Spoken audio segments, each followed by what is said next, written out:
Hi guys, Sensu here. I thought I'd make a quick video on my AIMLABS settings. Let's get straight into it. First of all, go to the settings and we'll go to sensitivity first. Now with sensitivity, I use the game profile Valorant, 103 FOV, and I use sensitivity options advanced. You also probably be set to 0, so what this does is you go to here, it will only show the sensitivity for that game. But if you want a more precise measurement, go to sensitivity options, click advanced, and then you unlock the centimeter squared per inch. Now this is a more precise measurement, so you can get exactly the sensitivity that you want, or even convert it from, say, I don't know, you know your Apex Legend sensitivity is 70. You put 70, click save, and it'll automatically put it to the Valorant one. So now that's done. Let's go to visuals real quick. Now for visuals, I use two different versions. I use a white wall with a brick. I mainly use this for tracking and switching, or any other things where the target is moving, purely because it gives me a sense of depth and I can follow it more easily. So I go to texture, obviously brick, but let's say if I'm doing a static clicking, I'll go to solid color and white. These are the tints. I might change it depending on how I'm feeling. So I think sometimes I use a brick with a red wall or something, just so the target stands out more, but I can still see it. Obviously, these are other things. Graphics, obviously, you want to set everything to high, max performance, or low latency, depending on what you're doing. Game, I have it where it's no weapon, no hand, no recoil, everything.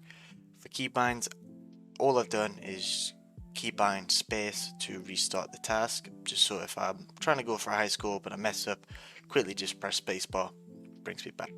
Audio, don't really need to know. And then targets, obviously this links in with the visuals. I'll use black or I'll use red. Now depending on what task I'm doing, changing the color might help me. And yeah, and then for crosshair, I use a tiny one for tracking. This helps with more like control. I know like precise, I can see where my crosshair is. And then for flicking, I'll use a slightly bigger one. Once again, more precise, but it's bigger, so I don't have to go for like a purely precise. I might change it down a little bit if it's a precision task. And then for flicking, or not flicking, switching, I'll use a slightly bigger one.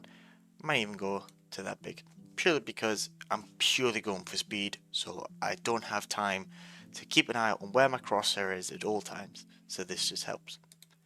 So yep, that's all the sensitivities. So I'm just on 6-shot ultimate here. Obviously it is a static clicking scenario, so obviously I'm just using the white wall because I don't need any like depth or anything because the targets are moving. For this one, I mainly use 85. I can go 70 to 90 is roughly my sweet spot. 70 just gives me a bit more speed for flicks, and then what I tend to normally do is overflick a little bit. So I'll just give you a little run here.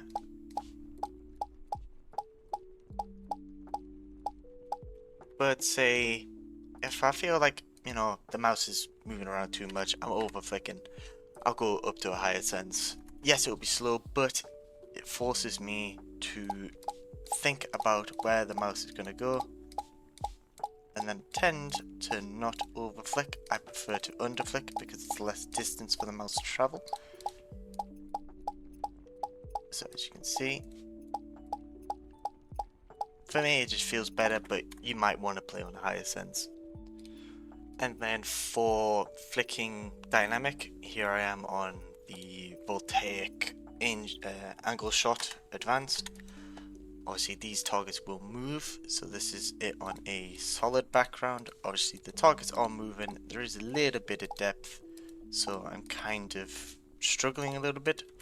But let's say if I go to settings, visuals, go down to brick, then obviously for the sky I'll override it just so it goes from nighttime to day, so then I can clearly see my black targets better. And then what this does is I can clearly see depth because they will move around.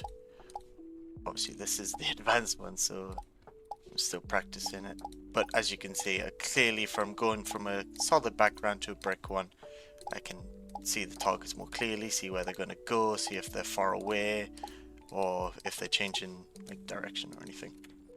And then here I am on the Voltaic Control Advanced Season 3.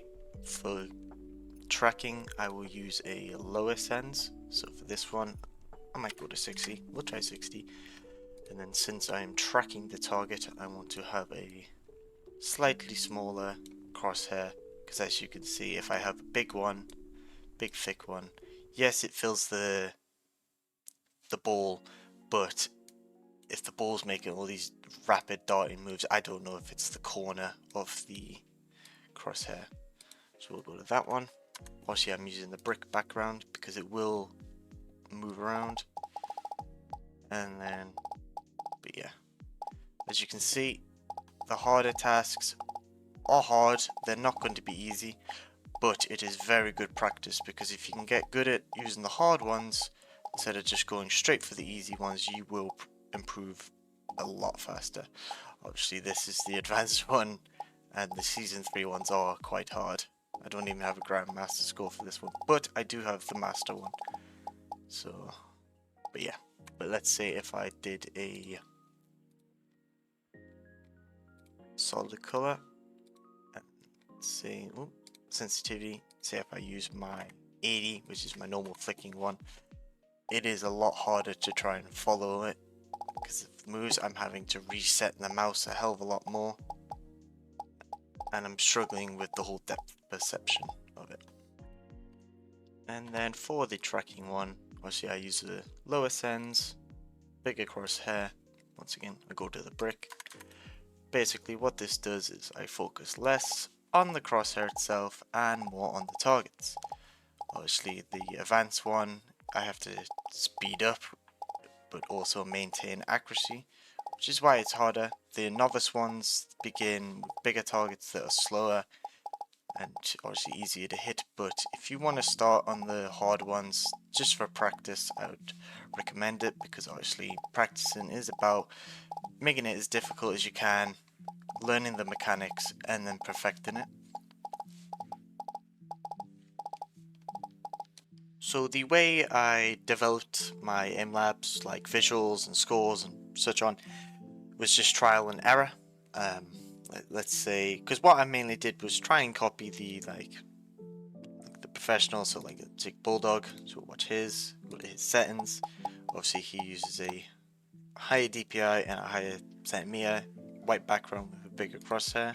And then let's say if we just use mini gods, obviously he uses 800 with 95 with a bigger bigger crosshair and different color background. And then obviously mine quite similar, but it's better for me. Obviously tracking, switching, everything, it was just switching it up.